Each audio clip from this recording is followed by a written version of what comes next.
భయ్య నేను మొన్నటి నుంచి ఒక దాని గురించి మాట్లాడదాం అనుకున్నాను కానీ కళ్యాణ్ పడాల ఆల్రెడీ గెలిచాడు ఆనందంలో ఉంటారు అట్లా ఫ్యాన్స్ ని మళ్ళీ డిస్కరేజ్ చేసినట్టు ఉంటదని ఆగిపోయాను. బేసికల్లీ బయట అందరూ ఏమంటున్నారు, ముద్దు బిడ్డ తనుజ అంటున్నారు కానీ కళ్యాణ్ పడాలకు కూడా బిగ్ బాస్ వాళ్ళు ఏం తక్కువ చేయట్లేదు భయ్య. ఎందుకంటే మీరు సిరీస్ ఆఫ్ ఈవెంట్స్ చూసుకుంటే కళ్యాణ్ పడాల ఒక బీప్ వర్డ్ మాట్లాడాడు, అది ఏంటో ఎవరికి తెలియదు, అది టెలికాస్ట్ చేయలేదు. నాగార్జున గారు కూడా నువ్వు బీప్ వర్డ్ మాట్లాడడం కరెక్టా కాదా అన్నారు కానీ దాని గురించి పెద్ద క్లాస్ తీసుకోలేదు. ఎందుకు ఇంత బయాస్నెస్?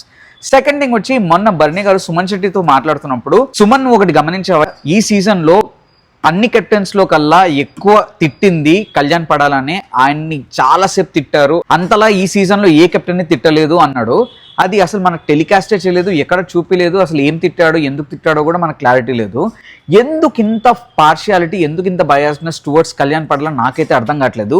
అండ్ థర్డ్ థింగ్ వచ్చి నిన్న కళ్యాణ్ పడాల గెలిచాడు భయ్య ticket finale, super and he played really well, దాంట్లో డౌట్ లేదు. కానీ అఫీషియల్ ఛానల్ నుంచి ఈ సర్లేరు నీకెవరులో సెల్యూట్ కొడతారు మహేష్ బాబు, దాంతో కళ్యాణ్ పడాల విన్నింగ్ ని కొలాబ్ చేసి పెట్టాడు భయ్య.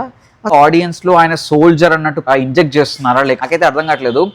వేరే వాళ్ళకి ఇవ్వని ఎలివేషన్లు కళ్యాణ్ పడాలకి ఎందుకు ఇస్తున్నారు, వేరే వాళ్ళకి చూపించని పార్షియాలిటీ కళ్యాణ్ పడాలకి ఎందుకు చూపిస్తున్నారు, వేరే వాళ్ళకి ఒక రూల్ కళ్యాణ్ పడాలకి ఒక రూల్, ఇది ఎందుకో నాకు అర్థం కావట్లేదు.